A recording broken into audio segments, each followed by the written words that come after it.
Hello दोस्तों, नमस्कार। मैं ब्रिजमोहन। ब्रिज एजुकेशन में आपका स्वागत है।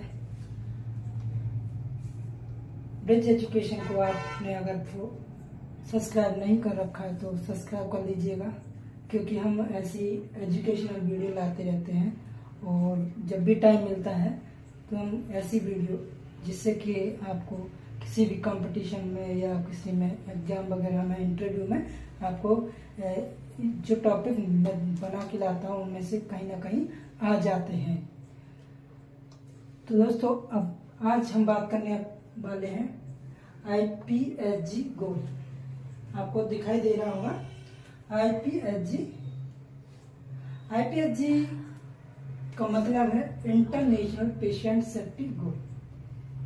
ठीक है, ये जो भी स्टूडेंट या जो भी कैंडिडेट आप जो मेडिकल लाइन से हैं वो समझ भी रहे होंगे कि IPSG क्या है।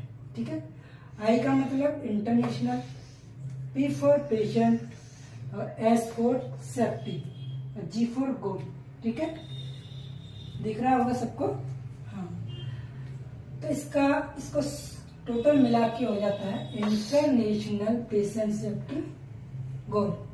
अब बात आती है हाउ मेनी IPSG गोल, यानी IPSG गोल कितने हैं। तो आपका आंसर होगा IPSG 6 पॉइंट है IPSG गोल की। ठीक है, तो अब बात कर लेते हैं IPSG गोल फर्स्ट की। तो फर्स्ट नंबर दिख रहा होगा आपको, identify patient correctly. First number identify patient correctly. सबसे पहले ये सारे इंटरनेशनल गोल हैं, ये भारत में भी माने जाते हैं। आप भारत से, इंडिया से आउटसाइड में जाओगे, दुबई में जाओगे, कनाडा जाओगे, ऑस्ट्रेलिया जाओगे, जहां भी गल्फ कंट्री में जाओगे वहां इन गोलों को फॉलो करना पड़ेगा। ये एक मेडिकल फैकल्टी से ये 6 गोल जो पेशेंट के रिगार्डिंग है, ये इंटरनेशनल लेवल पर प्रोवाइड किए गए हैं। तो ये ऑल इंडिया तो है ही है, लेकिन गल्फ कंट्रियों में भी ये 6 पॉइंट यूज किए जाते हैं हॉस्पिटल लाइन में, मेडिकल लाइन में। ठीक है, तो इनको समझने के लिए आपको ध्यान से वीडियो स्किप नहीं करना है, पूरा वीडियो देखिएगा। ठीक है, तो हमने IPSG का मतलब समझा दिया आपको। I for international, P for patient, S for safety, G for goal, यानी कि इंटरनेशनल पेशेंट सेफ्टी गोल। और ये कितने होते हैं? 6 होते हैं। ठीक है, 6 होते हैं, 6।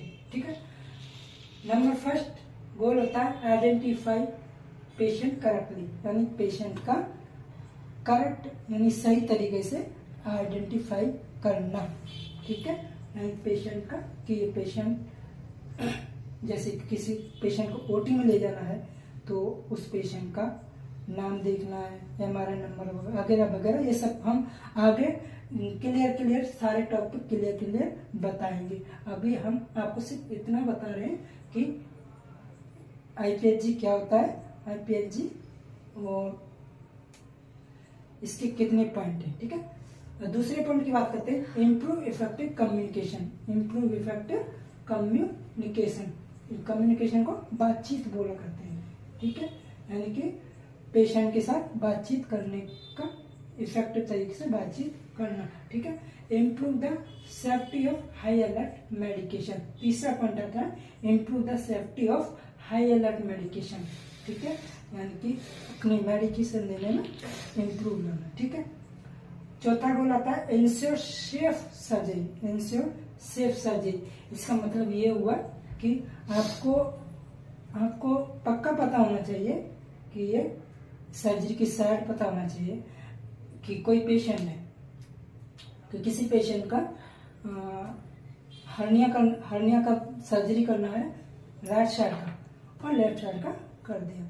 किसी के पैर का राइट साइड का सर्जरी करना है, वो लेफ्ट साइड काट के रख दिया।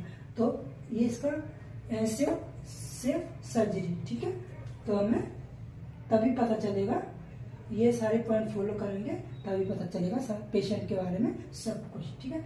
और 5वां गोल आता है reduce the risk of health care associated infection, ठीक है।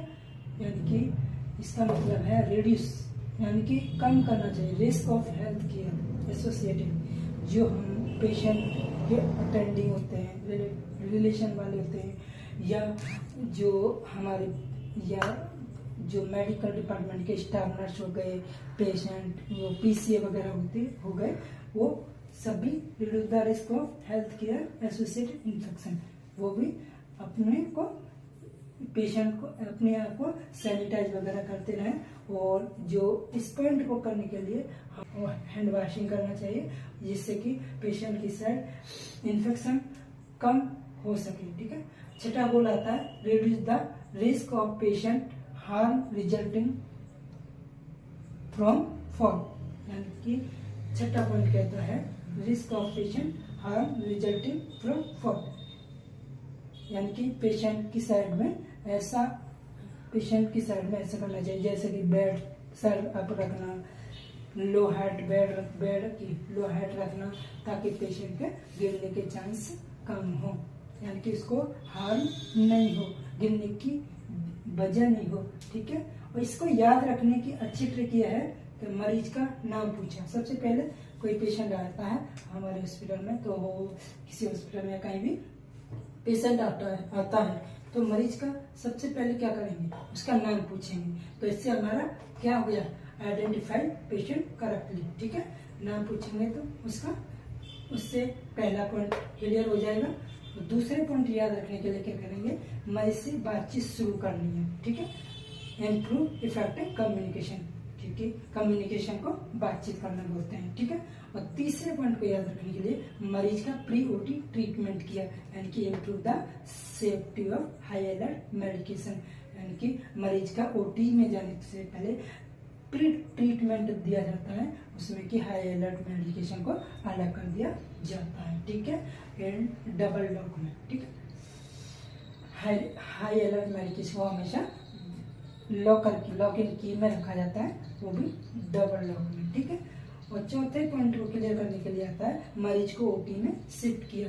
मरीज को ओटी में शिफ्ट किया करने का मतलब है कि ओटी में पेशेंट होता है तो सर्जरी सेफ होती है, उसकी मतलब क्लियरिटी से काम होता है, यानी कि एंश्योर सेफ सर्जरी, यानी कि ओटी में जब पेशेंट जाता है तो ओटी में सारे स्टाफ नर्स डॉक्टर सभी हैंड हाइजीन हैंड वॉशिंग वगैरह सब करके, यानी कि पेशेंट को इन्फेक्शन न हो तो सारे क्लियरिटी से वर्क करते हैं, उसकी पेशेंट मतलब सर्जरी शायद सेफ हो जाती है, ठीक है।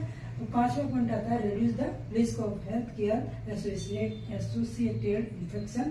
तो 5वें पॉइंट का ओटी में हर काम सफाई से होता है, ठीक है। Reduce the risk of health care associated infection, ठीक है। ओटी में जब पेशेंट होता है तो ओटी में हर काम सफाई से होता है, क्लियरिटी से होता है, ठीक है।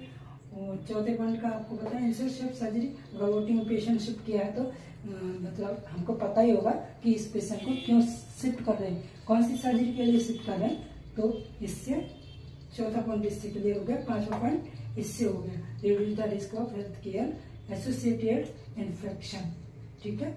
यानी कि जितने एसोसिएटेड होते हैं जो पेशेंट की देखभाल करते हैं या पेशेंट की सर्जरी करते हैं, पेशेंट की रिगार्डिंग सभी हर काम सफाई से क्लियरिटी से ओटी में होता है। फिर छठा पॉइंट आता है reduce the risk of patient harm resulting from fall.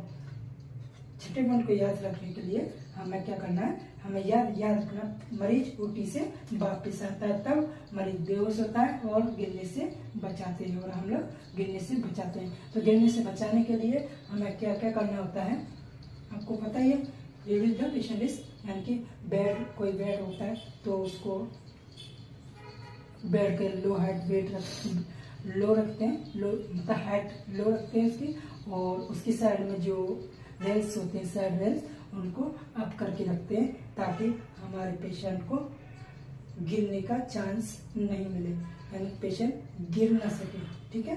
बेहोश होता है तो उसे होश नहीं आता है तो वो इधर उधर करवट लेने में थोड़ा साइड रेल से तो गिरेगा नहीं, तो आपको पेशेंट की सेफ्टी गिरने से मतलब सेफ्टी रहेगी।